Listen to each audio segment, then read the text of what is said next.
ವ್ಯಾಪಾರದಲ್ಲಿ ತುಂಬ ಹಣಕಾಸಿಗೆ ಸಮಸ್ಯೆಗಳು ಆಗುತ್ತಿದ್ದರೆ, ವಿಪರೀತ ನಷ್ಟಗಳನ್ನು ಕಾಣುತ್ತಿದ್ದರೆ, ಇಲ್ಲಿದೆ ಒಂದು ಪರಿಹಾರ. ನಿಮ್ಮ ವ್ಯಾಪಾರ ಅಭಿವೃದ್ಧಿ ಆಗಬೇಕು, ಕುಬೇರ ದೇವನ ಅನುಗ್ರಹ ಆಶೀರ್ವಾದ ನಿಮ್ಮ ವ್ಯಾಪಾರದ ಮೇಲೆ ಸದಾ ನಿಲ್ಲಬೇಕು ಅನ್ನುವುದಾದರೆ ಈ ಒಂದು ತಂತ್ರವನ್ನು ಮಾಡಿ ನೋಡಿ. ಎಷ್ಟು ಬಾರಿ ನಿಮ್ಮ ತಂತ್ರಗಳು ಫಲಕಾರಿ ಆಗುತ್ತದೆ ಅಂದರೆ, ನಿಮಗೆ ದುಡ್ಡು ಎಣಿಸಲು ಸುಸ್ತಾಗಬೇಕು, ಅಷ್ಟು ದುಡ್ಡು ಆದಾಯ, ವ್ಯಾಪಾರ ತುಂಬ ದೊಡ್ಡ ಮಟ್ಟದ ಲಾಭದಲ್ಲಿ ನಡೆಯುತ್ತದೆ. ಇದನ್ನು ಹೇಗೆ ಮಾಡಬೇಕು, ಯಾವ ದಿನ ಮಾಡಬೇಕು ಅಂತ ಇವತ್ತು ನಿಮಗೆ ತಿಳಿಸ್ಕೊಡ್ತೀನಿ. ನಿಮ್ಮ ಜೀವನದಲ್ಲಿ ಇರುವಂತಹ ಯಾವುದೇ ಸಮಸ್ಯೆಗಳ ಶೀಘ್ರ ಮತ್ತು ಶಾಶ್ವತವಾದ ಪರಿಹಾರ ಆಗಬೇಕು ಅನ್ನುವುದಾದರೆ ಈ ಕೂಡಲೇ ಸಂಪರ್ಕಿಸಿ ಪಂಡಿತರು, ದೈವಜ್ಞರು, ಶ್ರೀ ಮಂಜುನಾಥ ಗುರುಗಳು. ಅವರು ನಿಮ್ಮ ಎಲ್ಲ ಸಮಸ್ಯೆಗೂ ಪರಿಹಾರವನ್ನು ನೀಡುತ್ತಾರೆ.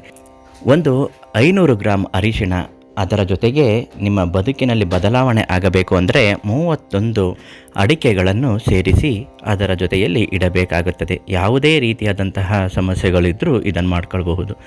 500 ಗ್ರಾಂ ಅರಿಶಿಣವನ್ನು ನಿಮ್ಮ ಮನೆಯ ದೇವರಿಗೆ ಅರ್ಪಿಸಬೇಕು. ಮತ್ತು ಅದಾದ ಮೇಲೆ ಸಂಕಲ್ಪವನ್ನು ಮಾಡಿಕೊಳ್ಳಿ. ವ್ಯಾಪಾರ ಚೆನ್ನಾಗಾಗಬೇಕು, ಮನೆಯ ಅಭಿವೃದ್ಧಿ ಆಗಬೇಕು, ಮನೆಯಲ್ಲಿ ಸುಖ, ಶಾಂತಿ, ನೆಮ್ಮದಿ ಅನ್ನೋದು ಯಾವಾಗಲಿರಬೇಕು ಅಂತ ಹೇಳ್ತಾ, ಅಂಗಡಿಯಲ್ಲಿ ವ್ಯಾಪಾರ ಮಾಡುತ್ತಿರುವವರು ಅಂಗಡಿಗೆ ವ್ಯಾಪಾರ ಚೆನ್ನಾಗಾಗಬೇಕು, ಜನ ಆಕರ್ಷಣೆ ಆಗಬೇಕು, ಧನ ಆಕರ್ಷಣೆ ಆಗಬೇಕು ಅಂತ ಹೇಳಿ ಅರಿಶಿಣವನ್ನು ಪ್ರತಿನಿತ್ಯ ಒಂದು ಪೊಟ್ಟಣದಲ್ಲಿ ಕಟ್ಟಿ ಪೂಜೆ ಮಾಡುತ್ತಾ ಬರಬೇಕು. ಧನಾಕರ್ಷಣೆ ಆಗುವಂತೆ ಇದು ಸಿದ್ಧಿಯಂತ್ರದ ಪ್ರಯೋಗ ಮಾಡಿ ಪೂಜಿಸಿ ತಂತ್ರಿಸಿದ್ದಾರೆ. ಈ ಒಂದು ಅರಿಶಿಣ ಎಲ್ಲಿ ಸಿಗುತ್ತೆ, ಇದನ್ನು ಯಾವಾಗ ಅರ್ಪಿಸಬೇಕು ಅಂತ ನೋಡೋದಾದರೆ, ಪ್ರತಿ ಶುಕ್ರವಾರ ಮತ್ತು ಮಂಗಳವಾರ ಈ ಒಂದು ವ್ಯಾಪಾರ ಅಭಿವೃದ್ಧಿ ಆಗುವ ಕೆಲಸಗಳನ್ನು ಮಾಡಿಕೊಳ್ಳಲು ಪೂಜಿಸಬೇಕು. ಸಂಜೆ ಹೊತ್ತು ಒಂದು ನಿಂಬೆಹಣ್ಣಿನ ಮೇಲೆ ಕರ್ಪೂರವನ್ನು ಹಚ್ಚುತ್ತಾ ಈ ಅರಿಶಿಣದಲ್ಲಿ ಇಟ್ಟು ಪೂಜೆ ಮಾಡಿ ಪ್ರಾರ್ಥಿಸಿದ ಮೇಲೆಯೇ ನೀವು ಅಂಗಡಿ ಬಾಗಿಲುಗಳನ್ನು ತೆಗೆಯಬೇಕಾಗುತ್ತದೆ. ಸಂಜೆ ವಾಪಸ್ ಅಂಗಡಿ ಬಾಗಿಲು ಹಾಕುವಾಗಲೂ ಇದೇ ಕೆಲಸವನ್ನು ಮಾಡಿ ದೃಷ್ಟಿ ತೆಗೆದು ಒಂದು ಹಿಡಿಗಾಯನ್ನು ಒಡೆಯಬೇಕಾಗುತ್ತದೆ, ಅಥವಾ ನಿಂಬೆಹಣ್ಣನ್ನೇ ಒಡೆದು ಬಿಡಬೇಕು. ಈ ಅರಿಶಿಣ ಅಂದರೆ ತುಂಬಾ ಶಕ್ತಿಯುತವಾದದ್ದು. ಇದು ಎಲ್ಲಿ ಸಿಗುತ್ತೆ ಅಂತ ಹೇಳ್ತೀನಿ.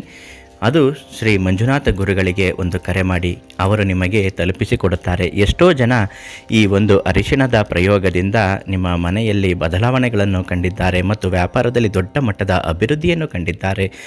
ಅರಿಶಿಣಕ್ಕಾಗಿ ಇವತ್ತೇ ಈ ಕೂಡಲೇ ಶ್ರೀ ಮಂಜುನಾಥ ಗುರುಗಳಿಗೆ ಕರೆ ಮಾಡಿ ಮತ್ತು ನಿಮ್ಮ ಸಮಸ್ಯೆಗಳು ಏನೇ ಇದ್ದರೂ ಅವರೊಂದಿಗೆ ಹೇಳಿಕೊಳ್ಳಿ.